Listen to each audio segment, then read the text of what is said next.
नमस्कार। आज हम हिंदी भाषा की छठी कक्षा की पाठ्य पुस्तक ज्ञान सागर के पाठ एक साथी हाथ बढ़ाना कविता की व्याख्या करेंगे, जिसके कवि साहिर लुधियानवी जी हैं।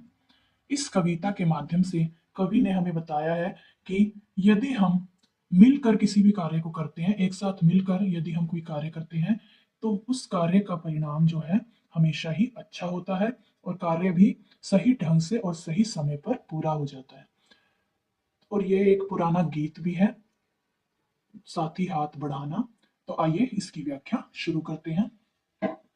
साथी हाथ बढ़ाना, एक अकेला थक जाएगा, मिलकर बोझ उठाना, साथी हाथ बढ़ाना। इन पंक्तियों में कवि कहते हैं कि यदि हम किसी भी कार्य को मिलकर करें तो उससे क्या होगा, कार्य का जो बोझ है वह कम हो जाएगा। क्योंकि यदि कोई एक व्यक्ति किसी कार्य को करता है तो वह जल्दी ही थक जाएगा, लेकिन उसी कार्य को यदि कुछ लोग मिलकर करें तो कार्य जो है वह फिर उन्हें बोझ नहीं लगेगा और कार्य जो है जल्दी से खत्म हो जाएगा। आगे देखते हैं। हम मेहनत वालों ने जब भी मिलकर कदम बढ़ाया, सागर ने रास्ता छोड़ा, पर्वत ने शीश झुकाया, फौला दी है सीने अपने, फौला दी हैं बाहें, हम चाहें तो चट्टानों में पैदा कर दें राहें, साथी हाथ बढ़ाना। इन पंक्तियों में कवि कहते हैं कि हम मेहनत वालों ने जब भी कि हम हम परिश्रम करने वाले हैं, हम मेहनत करने वाले हैं, और जब भी हमने किसी भी कार्य को, किसी भी काम को करने के लिए एक साथ मिलकर कदम बढ़ाया है, मतलब एक साथ मिलकर आगे बढ़े हैं, तो हमारे आगे जो पर्वत है वह भी अपना शीश झुका देता है और सागर भी हमारे लिए खुद ब खुद रास्ता छोड़ देते हैं, हमारे लिए रास्ता बना देते हैं। क्योंकि फौलादी है सीने अपने, कि हमारे जो सीना है हमारा वो फौलादी है, यानी कि लोहे से बना हुआ, बहुत ही कड़ा या मजबूत। कि हमारा जो सीना है वह बहुत ही कड़ा है, मजबूत है। और हमारी जो बाहें हैं, हमारी जो बाजुएं हैं, वो भी क्या है, फौलादी हैं, यानी कि लोहे की तरह मजबूत हैं। हम चाहें तो चट्टानों में पैदा कर दे रहे हैं, यदि हम चाहें तो चट्टानों में भी अपने लिए रास्ता बना सकते हैं। चट्टानों कहने का अर्थ यह है कि यदि कोई व्यक्ति मिलकर, मेहनत करने वाले जब व्यक्ति मिलकर किसी भी कार्य के लिए कदम बढ़ाते हैं तो सारी प्रकृति जो है उनका साथ देने लगती है। क्योंकि जो मेहनत करता है उसे उसका फल अवश्य मिलता है। आगे देखते हैं।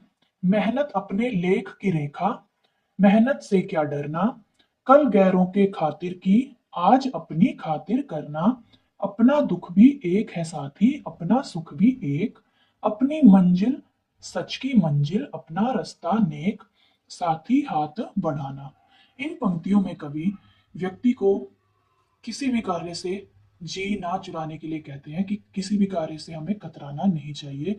कि हमारे कि मेहनत तो, परिश्रम तो हमारे हाथ की रेखा है, हमारे हाथ की रेखा में लिखी हुई है कि हमें मेहनत तो करते ही रहना पड़ेगा, इसलिए हमें मेहनत से कभी भी नहीं डरना चाहिए। और कल हमने गैरों के लिए यानी परायों के लिए मेहनत की थी, जब हम दूसरों के लिए मेहनत कर सकते हैं तो हम चाहें तो अपने लिए भी वह मेहनत करके अपना भी भाग्य बदल सकते हैं। अपना दुख भी एक साथी, कि हमारा दुख और सुख जो है वो भी एक ही है, और हमारी जो मंजिल है वह सच्चाई की मंजिल है, और जो उस पर चलने का रास्ता है वह हमारा रास्ता भी नेक है। तो इसलिए हमें सफलता अवश्य मिलेगी, इसलिए हमें मेहनत से नहीं डरना चाहिए और आगे बढ़ते रहना चाहिए।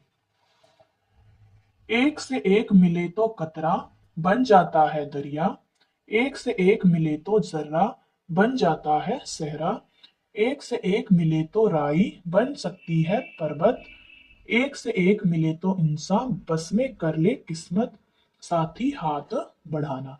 इन पंक्तियों में कवि कहते हैं कि यदि कि जिस प्रकार बूंद, कहते हैं ना, बूंद बूंद से सागर भरता, कि जिस प्रकार पानी की एक एक बूंद से जो है दरिया भर बन जाता है, यानी कि समुद्र बन जाता है। और जिस तरह एक से एक मिले तो जर्रा, कि एक एक जर्रा यानी कि एक एक छोटा कण मिलकर रेगिस्तान बना देता है, रेगिस्तान बन जाता है एक एक कण मिलने से।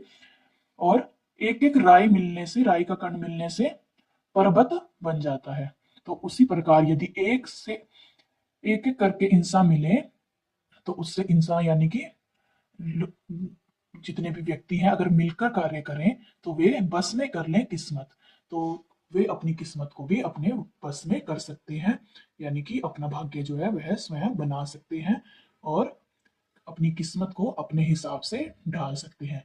कहने का अर्थ यही है कि जिस प्रकार बूंद बूंद से सागर भर जाता है और एक एक कण मिलकर रेगिस्तान बन जाता है और एक एक राई का कण मिलकर पर्वत का निर्माण कर देते हैं, उसी प्रकार यदि व्यक्ति और व्यक्ति मिल जाए, इंसान और इंसान मिल जाए, तो वे अपनी भाग्य की रेखा को बदल सकते हैं, अपनी किस्मत को बदल सकते हैं, उसे अपने अनुसार ढाल सकते हैं। तो आशा करती हूँ बच्चों आपको यह कविता साथ ही हाथ बढ़ाना अच्छे से समझ में आ गई होगी। यदि वीडियो आपको अच्छा लगा है तो कमेंट करके ज़रूर बताइएगा।